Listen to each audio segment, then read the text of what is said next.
और कहीं न कहीं इस तरीके के निर्णय से आने वाले समय में पूरे देश पर असर डालेगा और ये असर इस देश के 80% लोग जो हमारे देश में किसान प्रवृत्ति के हैं, गांव देहात से आते हैं, उनके लिए तो बहुत ही पीड़ादायक साबित होगा। इसलिए मैं चाहूंगा कि केजरीवाल जी ने के ऊपर जो चीजें थोपने का प्रयास हो रहा है, इस विषय पर राजनीतिक तौर पर भी और कानूनी तौर पर भी इस लड़ाई को लड़ने की आवश्यकता है। और इस विषय पर इन्होंने जो अपना कदम बढ़ाया है, मैं इनको मैं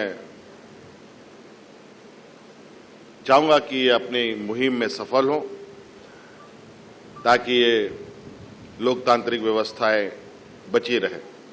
धन्यवाद। मान साहब, थोड़ा बात मान साहब की तरफ से भी आ जाए। बहुत बहुत धन्यवाद। माननीय मुख्यमंत्री झारखंड श्री हेमंत सोरेन जी,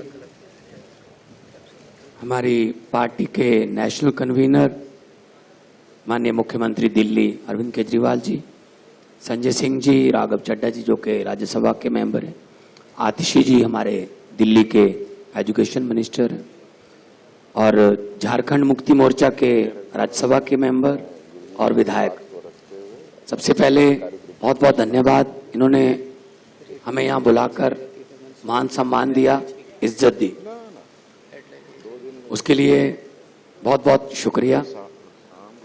जैसा कि दोनों मुख्यमंत्रियों ने कहा है, कोई पर्सनल या व्यक्तिगत समस्या लेके नहीं आए। ये लोकतंत्र की जो हत्या हो रही है देश में, उसको बचाने की मुहिम है। पिछले दिनों हमने देखा था हमारे अंतर्राष्ट्रीय पहलवान अपने जीते हुए पदकों को श्री गंगा जी में बहाने के लिए हरिद्वार गए थे। अगर समय पर आवाज ना उठाई गई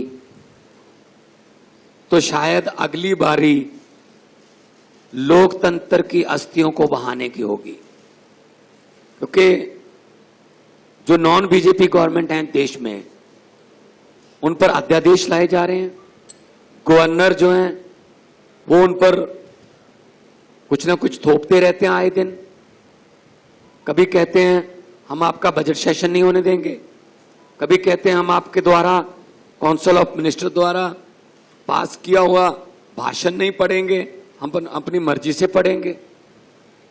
तो देश में इलेक्टेड और सिलेक्टेड, अब लड़ाई ये है, लोकतंत्र में इलेक्टेड बड़ा होता है जनता, लेकिन ये सिलेक्टेड को आगे लेके आ रहे हैं।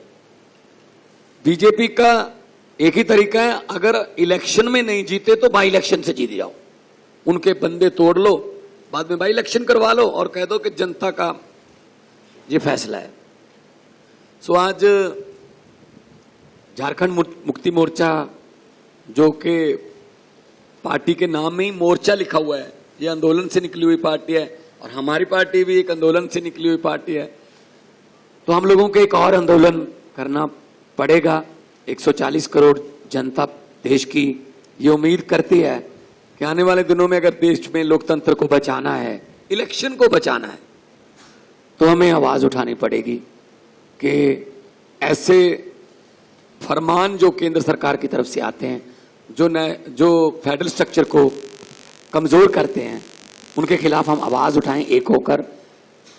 आपस की लड़ाइयां, छोटी मोटी विचारिक मतभेद चलते रहते हैं, लेकिन जब देश की बात हो तो हमें एक होना पड़ेगा। और मुझे खुशी इस बात की है कि हम जगह जगह गए और सभी लोग इस बात से सहमत हैं कि हम 140, मैं विपक्ष नहीं इसको कहते हैं, हम कहते हैं देशभक्त पार्टियां, देशभक्त लोगों को इकट्ठे होना पड़ेगा इस देश की डेमोक्रेसी को बचाने के लिए। जैसा कि माननीय हेमंत सोरेन जी ने कहा था कि बहुत कुर्बानियां देकर हमारे पुरखों ने इस देश को हमें लेकर दिया है, बहुत बड़ी बड़ी कुर्बानियां, शहीद आजम भगत सिंह से लेकर करतार सिंह सराभा से लेकर और चंद्रशेखर आजाद, सुभाष चंद्र बोस, बिरसा मुंडा जी, नाम गिनते थक जाओगे आप उन स्वतंत्रता सेनानियों के लिए जिन्होंने लड़ाइयां लड़ी, फिर देश मिला। ये किसी के बाप की जागीर नहीं है, लेकिन ये समझते हैं हम ही चलाएंगे। जैसा कि अरविंद केजरीवाल जी ने कहा, इन्होंने 10 बजे रात को अध्यादेश क्यों जारी किया? क्योंकि 5 बजे सुप्रीम कोर्ट में छुट्टियां हो गई थी, तो इन्होंने कहा छुट्टियां हो गई, अब 10 बजे अध्यादेश जारी कर दो, सुप्रीम कोर्ट में नहीं जा सकते। तो सुप्रीम कोर्ट की भी नहीं अगर मानते तो किसकी मानेंगे? तो अहंकार हो गया है बहुत ज्यादा इनको। तो अहंकार जो है वो परमात्मा अहंकार को ठीक कर देता है। कुदरत बहुत बलवान है, कुदरत बहुत बलवान है। ये राजाओं से भीख मंगवा देती है, ये भिखारियों के सर पे ताज टिका देती है। सो वक्त है, वक्त से डरना चाहिए। मैं भी बहुत निम्रता सहित बेनती करता हूं केंद्र सरकार को, अहंकार मत करो, क्योंकि जनता है, लोकतंत्र में जनता बड़ी है। जनता, लोग जब चाहें आदमी अर्श पर और लोग जब चाहें आदमी